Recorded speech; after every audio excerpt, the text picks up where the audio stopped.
தேவனுடைய நித்திய கிருபைகளாலே தேவன் நம்ம காண்பிக்கிற இரக்கங்கள் தகுதியை தாண்டி தரப்போகிற இரக்கங்கள். இந்த 2026ஆம் ஆண்டு நீங்க திரும்பி பார்த்து சொல்லுவீங்க, என் தகுதிக்கு மிஞ்சி கர்த்தர் எனக்கு இரக்கம் காட்டி இருக்கிறார்.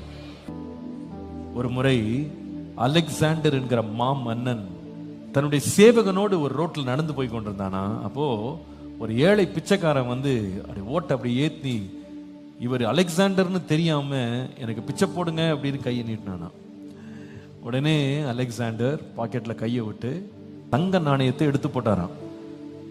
இத பார்த்துட்டு இருந்த கூட வந்த சேவகன் வந்து கேட்டானா, ராஜா அவன் பிச்சைக்காரன், அவனுக்கு நீங்க செப்பு காசு போட்டிருக்கலாம், காப்பர் காயின்ஸ் போட்டிருக்கலாம், நீங்க எதுக்கு கோல்டு காயின் போட்டீங்க, எதுக்கு அவனுக்கு நீங்க இப்படி தங்க நாணயத்தை போட்டீங்கன்னா, அலெக்சாண்டர் சொன்னாரா, செப்பு காசு வந்து அந்த ஏழையின் தகுதிக்கு ஏற்றபடி இருக்கும், தங்க நாணயம் என் தகுதிக்கு ஏற்றபடி இருக்கும்னு சொன்னார்.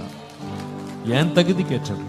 ஆம், கர்த்தர் வந்து நம்ம தகுதியின்படி நம்மை ஆசீர்வதிக்கிறது இல்ல, அவருடைய தயாளத்தின்படி கர்த்தர் நம்மை ஆசீர்வதிக்கிறார். இந்த வருஷத்தின் முடிவில் நீங்க சாட்சி சொல்வீங்க, பாஸ்டர் நான் உட்கார்ந்து இருக்கிற சேர், நான் உட்கார்ந்து இருக்கிற இடம் கர்த்தர் எனக்கு கொடுத்த மேன்மை, எனக்கும் என் தகுதிக்கும் சம்பந்தமே கிடையாது.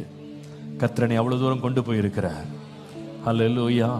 கர்த்தர் உங்களை உட்கார போகிற இடங்கள், கர்த்தர் உங்களுக்கு கொடுக்கிற ஜெயங்கள், கர்த்தர் உங்களுக்கு காண்பிக்கிற தயவுகள்லாம், ஆண்டவரே எவ்வளவு வேணும், நான் தகுதி இல்லை.